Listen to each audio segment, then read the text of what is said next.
Hello दोस्तों, स्वागत है आपका हमारे चैनल पी स्टडी में। आज NPCL में साइंटिफिक असिस्टेंट 1 का पेपर था जो कि इलेक्ट्रिकल डिपार्टमेंट का था। तो हमने अपने दोस्तों की मदद से सारे क्वेश्चंस आपके पास मंगा लिए हैं अपने पास, और उन क्वेश्चंस को आपके सामने लेकर के आ रहा हूं। जिन लोगों ने भी अपना पेपर दिया है वो चेक कर लें कितना नंबर है कितना नंबर नहीं है। सबसे इम्पॉर्टेंट ये है कि 24 तारीख को इसका इंटरव्यू है। तो आपको अभी जो अंदर से एक हड़बड़ाहट होती है, कौतूहल से मची होती है कि मेरा कितना मार्क्स बन रहा होगा, कितना गलत होगा, कितना सही होगा, अगर क्वेश्चन मिल जाए तो पता चल जाए। और तो मैं वो सारे क्वेश्चन आपके सामने रख रहा हूँ। हालांकि ऐसा लग रहा है कि पेपर ज़्यादा टफ तो नहीं था। इजी टू मॉडरेट भी नहीं बोल सकते, इसको इजी ही बोल सकते हैं। तो चलते हैं, पहला क्वेश्चन जो हमारा था, सबसे पहला क्वेश्चन था, किस मटेरियल की रेजिस्टिविटी जो स्पेसिफिक रेजिस्टिविटी सबसे कम होती है। ऑप्शन पे नहीं जाना है, जो उसका आंसर है मैं वो भी क्लियर करता जाऊंगा। जो इसका आंसर था वो कॉपर था। वहाँ के अकॉर्डिंग फिलामेंट किसका बना होता है, तो उसका ऑप्शन था आपका टंगस्टन। फिर एक अगला आपका था, आयरन में सिलिकॉन मिलाने से किस गुण में सुधार आता है, तो उस पर ऑप्शन था मैग्नेटिक और चालकता। और तीसरा ऑप्शन जो था दोनों। तो मैं आपको बता दूं कि चालकता पे सुधार तो नहीं आ सकता, क्योंकि जब आप सिलिकॉन मिलाते हैं तो उसकी रेजिस्टिविटी बढ़ जाती है। तो रेजिस्टिविटी बढ़ेगी तो उसकी कंडक्टिविटी क्या होगी, घट जाएगी। इसलिए इसका ऑप्शन क्या होगा, मैग्नेटिक गुण होगा। ठीक है। जो आपका अगला सेमीकंडक्टर मटेरियल नहीं है, चौथा ऑप्शन मोस्टली में नन वाला ऑप्शन था, तो चौथे पे ध्यान नहीं दीजिएगा। पहला आपका है जर्मेनियम सिलिकॉन, और दूसरा सिलिकॉन, तीसरा गैलियम फास्फाइड आपको दिख रहा होगा चौथे नंबर पे। तो जो ऑप्शन आपका जर्मेनियम सिलिकॉन और गैलियम फास्फाइड थे, ये आपके सेमीकंडक्टर थे। लेकिन आपका जो चौथा ऑप्शन था नन ऑफ द अबव, आपका क्या हो जाएगा इसका answer, none of the above. अगला जो आप क्वेश्चन था, पांचवा क्वेश्चन था, रेटिंग ऑफ ट्रांसफार्मर की रेटिंग पूछी हुई थी। इसकी जो रेटिंग है MVA में देते हैं, यानी VA में देते हैं, MVA KVA जो भी होगा, लेकिन ऑप्शन के अकॉर्डिंग MVA था। Flow of current direction, current की डायरेक्शन किस तरफ फ्लो होती है, ये इलेक्ट्रॉन के कंपैरिजन में पूछा था। तो उसमें ऑप्शन जो सही था अपोजिट टू इलेक्ट्रॉन फ्लो। अगला जो आपका था RMS अपान एवरेज का रेशियो किसको बोलते हैं, वो बोलते हैं फॉर्म फैक्टर को। आठवां जो क्वेश्चन था वो था फ्यूजिंग फैक्टर। ठीक है, फ्यूजिंग फैक्टर HRC का कितना होता है ये नहीं पूछा था, उन्होंने ऑप्शन दिए थे more than 1, equal 1, less than 1। तो एक चीज़ आपको बता दें कि जो फ्यूजिंग फैक्टर होता है मोर देन सारे 1 ही होते हैं, तो इसलिए इसका आंसर क्या होगा, मोर देन 1 होगा। अगला आपका नवा क्वेश्चन जो था उसमें इंडक्टर दिया हुआ था, rate of change of current दिया हुआ था, टाइम दिया हुआ था, तो वोल्टेज निकालना था। इसका जो आंसर आया था 4 वोल्ट आया हुआ था। ठीक है। एनर्जी ऑफ कैपेसिटर का फार्मूला पूछा हुआ था, हाफ CV² होगा। ACSR का फुल फॉर्म पूछा हुआ था, IGBT का फुल फॉर्म पूछा हुआ था। ठीक है उन्होंने। और अगला क्वेश्चन जो था, कैपेसिटर जो थे 10 माइक्रोफैरड के कैपेसिटर 4 पैरेलल में कनेक्टेड थे, तो टोटल कैपेसिटर कितना होगा ये पूछा हुआ था। एक क्वेश्चन आपका था कि R1 प्लस, यानी 2 रजिस्टर हैं, दोनों रजिस्टर को पहले सीरीज में जोड़ते हैं तो 4.5 आता है। जब दोनों रजिस्टर को पैरेलल में जोड़ते हैं तो दोनों का जो इक्विवेलेंट रेजिस्टेंस आता है 1 आता है। तो उसने पूछा था R1 और R2 की वैल्यू निकालो, तो इसकी वैल्यू आप निकाल लीजिएगा। मैं बता दूं आपको, शायद इसका आंसर जो आ रहा था 1.5 नहीं, कैलकुलेट करना पड़ेगा, आप चेक कर लीजिएगा। लेकिन इसका ऑप्शन जो था ज़्यादा टफ नहीं था। ठीक है। 16 नंबर जो था 1470 RPM का था। मोटर की दी थी, मोटर 1470 RPM में चल रही है, फ्रीक्वेंसी 50 हर्ट्ज है। तो उसमें आपको पोल और स्लिप बताने थे। जब आप सिंक्रोनस स्पीड 1500 मान लीजिएगा तो आपकी पोल और स्लिप दोनों आ जाएगी। फिर आपका अगला क्वेश्चन था कि आपको 50 हर्ट्ज की फ्रीक्वेंसी दी है, तो उसने पूछा था कि 2 सेकंड में कितनी साइकिल होंगी, तो आपके जो 2 सेकंड में साइकिल होंगी वो होंगी 100। अगला पूछा था कि करंट चॉपिंग फिनोमेना किस सर्किट ब्रेकर में नहीं होती, वैक्यूम दिया था ऑप्शन में, एयर ब्लास्ट सर्किट ब्रेकर दिया हुआ था, और दिया हुआ था बोथ। तो इसमें से जो होगा इन दोनों में होती है। चौथा जो दिया हुआ था SF6, तो उसमें आपकी क्या हुआ था, नहीं होती है। ठीक। अगला जो है आपका क्वेश्चन आया हुआ था, current characteristic open characteristic of generator. ठीक, जो ओपन टेस्ट के समय ओपन कैरेक्टरिस्टिक ऑफ जनरेटर लिखते हैं वो किसके किसके बीच ड्रॉ करते हैं। फिर अगला क्वेश्चन था आपका, थर्मिस्टर का टेम्परेचर कोफिशिएंट कैसा होता है, वो आपका नेगेटिव होता है। ट्रांसफार्मर में टैपिंग किस साइड की जाती है, ये भी एक क्वेश्चन था, तो ये HV साइड की जाती है। ठीक। अगला जो आपका 22 नंबर का क्वेश्चन था, नेगेटिव करंट पूछा था किस शॉपर में करंट हमेशा नेगेटिव रहती है। ऑप्शन दिया था E, C, बी ऐसा करके ऑप्शन दिया था, आप इसको चेक कर लीजिएगा। एयर सर्किट ब्रेकर किस वोल्टेज के लिए यूज होता है? लो, मीडियम, हाई। अगला आपका फील्ड करंट अगर सिंक्रोनस मशीन में चेंज करेंगे तो क्या इम्पैक्ट आएगा? आपको ये दिया हुआ था।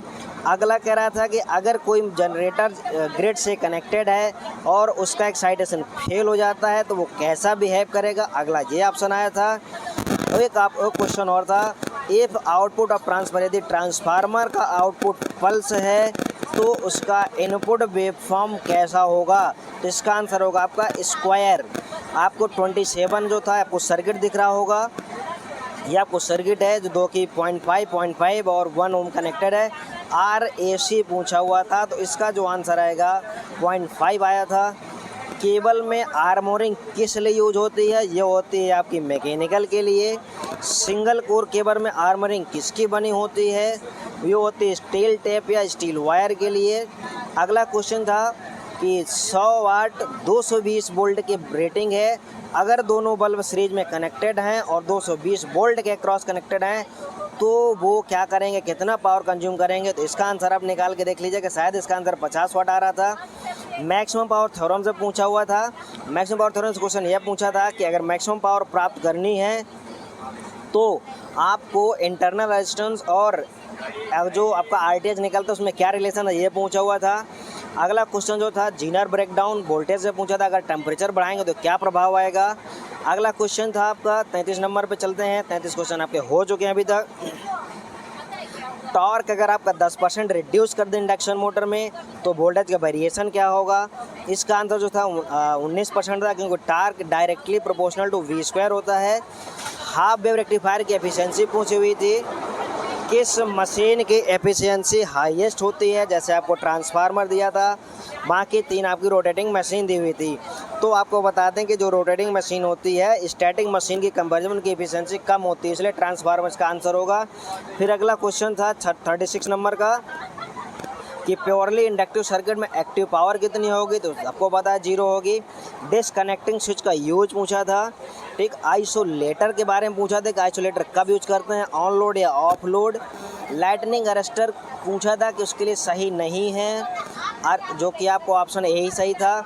अर्थिंग जो ये बताना था किसी मशीन पे जो कि नॉन करंट कैरिंग पार्ट होगा, 2 तरह की अलग अलग अर्थिंग उसमें की जाती हैं। ठीक है, आपको लैचिंग करंट और होल्डिंग करंट में रिलेशन बताना था। अगर आपको होल्डिंग करंट और लैचिंग करंट में रिलेशन पता होता तो उसका आप जो सवाल आया था उसको आप लगा देते। ठीक, ओवरलोड प्रोटेक्टिंग से क्वेश्चन आया हुआ था कि फ्यूज को क्या कर रहा है, ओवरलोड प्रोटेक्टिंग में क्या यूज होता है। अगला आपका क्वेश्चन था, माफी चाहूँगा, गैस ऑपरेटेड रिले यूज्ड किसमें? Dry type transformer, oil type transformer, generator. तो आपको सबको पता होगा जो गैस टाइप रिले बुखौल जो रिले होती है और आपका ऑयल टाइप ट्रांसफार्मर यूज होती है। अगला जो क्वेश्चन था ट्विस्टेड केबल यूज होती है किसमें? तो आपको पता होना चाहिए ट्विस्टेड केबल जो है किसके लिए यूज होती है? लो वोल्टेज के लिए यूज होती है। PMMC के लिए क्या सही नहीं है? तो ये जो ऑप्शन था AC/DC दोनों में यूज होता है, वो आपका PMMC के लिए सही ऑप्शन नहीं था। अभी तक जो हमारे सहयोगियों ने हमारी मदद को की थी, उन्होंने 46 क्वेश्चन हमको बताए थे, हमने वो आपको सारे के सारे 46 क्वेश्चन आपको बता दिए हैं। आप उनसे चेक कर लीजिएगा। 4 क्वेश्चन अगर आपको पता होगा तो हमारे कमेंट ऑप्शन में आप क्या करिएगा, इनको ज़रूर शेयर करिएगा और हमारे चैनल को सब्सक्राइब जरूर करिएगा। हाँ, वीडियो में एक नंबर लिखा हुआ, ये किसी अननोन पर्सन का नंबर है, इस पर कॉल मत न करिएगा।